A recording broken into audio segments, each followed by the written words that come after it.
दोस्तों, आज हमारे लिए बहुत गर्व का विषय है कि हम लोग एआईसीसी के सेशन में शामिल हो रहे हैं और ऐसी जगह पे शामिल हो रहे हैं जो अपने आप में एक ऐतिहासिक जगह है, इस देश के निर्माण में जिसकी बहुत बड़ी भूमिका है।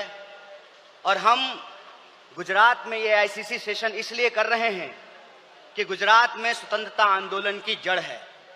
गुजरात वो भूमि है जहां हमारे राष्ट्रपिता महात्मा गांधी, सरदार वल्लभ भाई पटेल जी, दादा भाई नौरोजी जी का जन्म स्थान है, उनकी कर्मभूमि है।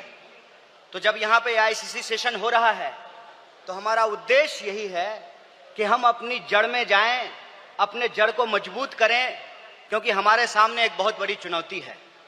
चुनौती ये है कि हम आज़ादी के आंदोलन में शामिल हुए, देश को आज़ादी मिली और आज़ाद भारत के निर्माण में कांग्रेस पार्टी ने बहुत बड़ी भूमिका निभाई। पहले हमारी जिम्मेवारी देश को चलाने की थी, आज हमारी जिम्मेवारी देश को बचाने की है। यह भूमिका हमको अपने आप में समझनी पड़ेगी। देश को चलाने की जिम्मेवारी ऐसे थी कि देश आजाद हुआ, देश का संविधान बना और उस संविधान के आधार पर भारतीय लोकतंत्र फलना फूलना शुरू किया। कुछ दशकों के बाद कुछ ऐसी शक्तियां आज सत्ता पर काबिज हुई है जिन्होंने आजादी के आंदोलन में हिस्सा नहीं लिया। इसीलिए मैं बार बार कहता हूं, देश को आजादी माफी मांगने से नहीं, देश को आजादी लाठी खाने से मिली है, जेलों में जाने से मिली है। यह जो आजादी मिली है, इस आजादी को जो लोग मानते नहीं हैं, कहते हैं ना, जिन्होंने अपना खून पसीना नहीं बनाया हो घर को बनाने में, उनको घर की बचाने की कोई जद्दोजहद नहीं होती है। घर को जब बिगड़ रहा हो तो उनको कोई तकलीफ नहीं होती है। जो संविधान को बनाए हैं वही संविधान को बचाना चाहते हैं, जो आजादी दिलाए हैं वही आजादी को बचाना चाहते हैं, जो देश को बनाए हैं उन्हीं को देश को बचाना पड़ेगा। बताइए, कांग्रेस पार्टी का एक एक कार्यकर्ता जो देश की आजादी पर गर्व करता है, देश के स्वतंत्रता आंदोलन पर गर्व करता है, उस आजादी को बचाने के लिए आप संघर्ष करेंगे कि नहीं करेंगे? अगर आप संघर्ष करेंगे तो ये लड़ाई बिल्कुल आमने सामने की लड़ाई है। ये लड़ाई है कि एक तरफ वो लोग हैं जो काली टोपी पहनते हैं, एक तरफ हम लोग हैं जो सफेद टोपी पहनते हैं। वो जो काली टोपी पहनने वाले लोग हैं वो काले कानून लेकर के आते हैं। हम सफेद टोपी पहनने वाले लोग जो हैं वो गरीबी का अंधियारा मिटा करके, बेकारी का अंधियारा मिटा करके हम रोजगार का अवसर लाना चाहते हैं। हम अन्याय को समाप्त करके सामाजिक, आर्थिक और राजनीतिक न्याय लेकर के आना चाहते हैं। इसीलिए आज जब मैं आपके बीच में बोल रहा हूं तो सबसे पहले जो ड्राफ्ट है रेजोल्यूशन की, मैं उसके समर्थन में बोल रहा हूं। और यह जो न्याय पथ है जिसको लेकर के हमारा संकल्प है कि इस न्याय पथ पर हम चलेंगे, और न्याय पथ पर चलने का मतलब यह है कि देश में कहीं भी अन्याय होगा, चाहे वो अन्याय दलितों के खिलाफ हो, चाहे वो अन्याय गरीबों के खिलाफ हो, चाहे वो अन्याय पिछड़ों के खिलाफ हो, चाहे वो अन्याय आदिवासियों के खिलाफ हो, महिलाओं के खिलाफ हो, किसानों के खिलाफ हो, मजदूरों के खिलाफ हो, किसी भी भारतीय के खिलाफ अगर कोई अन्याय होगा तो उस काली टोपी वाले अन्याय के खिलाफ हम सफेद टी शर्ट पहन करके राहुल गांधी जी के बताए रास्ते पर चलेंगे। हम न्याय का योद्धा बनेंगे और न्याय का जो हमारी पहचान है, न्याय का जो हमारा ये सिंबल है, उसी से हम इस देश को बचा सकते हैं। और देश को बचाने की जो मुहिम है, इस संबंध में मैं आपको बता दूं कि आज एनएसयूआई का स्थापना दिवस है, फाउंडेशन डे है। स्टूडेंट और यूथ की एक बहुत बड़ी भूमिका है।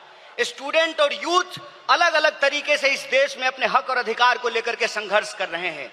यह जो लड़ने वाले लोग हैं, जो न्याय के लिए लड़ रहे हैं, वो असल में कांग्रेसी हैं। और जो विचारधारा से कांग्रेसी हैं उनको हमको साथ लेकर के आना पड़ेगा। और मैं कांग्रेस के एक एक कार्यकर्ता को धन्यवाद देना चाहता हूं कि आप इस दौर में कांग्रेसी हैं जब लोग गद्दारी कर रहे हैं, कांग्रेस पार्टी के साथ बेवफाई कर रहे हैं, चंद दौलत के लिए, चंद सिक्कों की खनक के लिए अपनी पार्टी से गद्दारी करके उस विचारधारा से समझौता कर रहे हैं, उस वक्त आप कांग्रेस का झंडा थाम करके खड़े हैं। आप सिर्फ कांग्रेस के कार्यकर्ता नहीं हैं, इस देश को बचाने वाले आप जो है सेनानी हैं। जो स्वतंत्रता आंदोलन इस देश को मिला है, स्वतंत्रता सेनानियों ने जो स्वतंत्रता हमको दिलाई है, उस स्वतंत्रता को बचाने वाले आप संविधान सेनानी हैं। इसीलिए मैं आप सबसे अपील करने के लिए आया हूं कि ये आमने सामने की लड़ाई है, ये विचारधारा की लड़ाई है। और इस दौर में हमको उस रास्ते पे नहीं जाना है जो आसान रास्ता है, जो लालच का रास्ता है, जो कुर्सी का रास्ता है। मैं कहता हूं कि इतिहास ने हमको मौका दिया है, कांग्रेस पार्टी ने हमको मौका दिया है, तो हम एमपी एमएलए बनने की कोशिश जरूर करें। लेकिन हम जिस दौर में रह रहे हैं,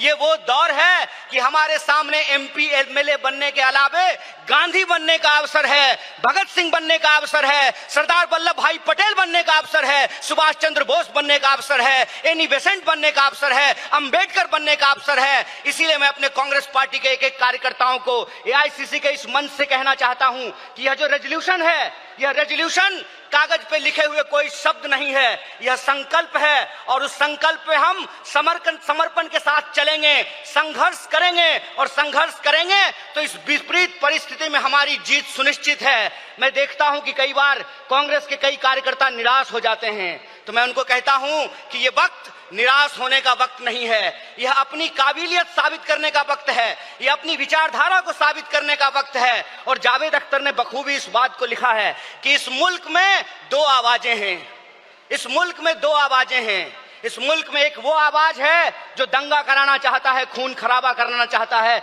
नफरत फैलाना चाहता है, और एक वो आवाज है जो मोहब्बत और न्याय की आवाज को बुलंद करना चाहता है। इसीलिए हम कहते हैं कि मुझे पामाल रस्तों का सफर अच्छा नहीं लगता, जिस दर जाते हैं लोग उधर जाना अच्छा नहीं लगता।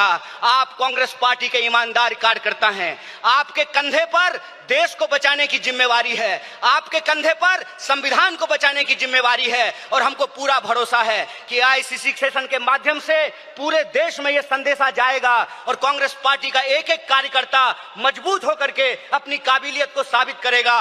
वह पथ क्या, पथिक कुशलता क्या, जिस पथ में बिखरे सूल ना हो, नाविक की धैर्य परीक्षा क्या, जब धाराएं प्रतिकूल ना हो। इस प्रतिकूल समय में कांग्रेस पूरे दमखम के साथ उस काली विचारधारा के खिलाफ, उस काली टोपी के खिलाफ टी शर्ट पहन करके लड़ेगा।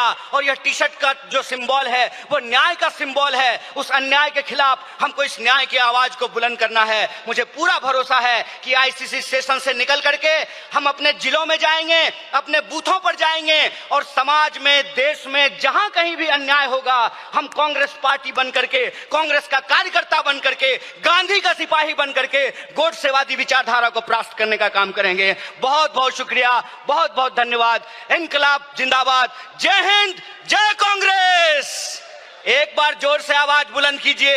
यह आवाज साबरमती आश्रम से दिल्ली के तख्त तक पहुंचनी चाहिए। जय हिंद, जय हिंद, जय कांग्रेस।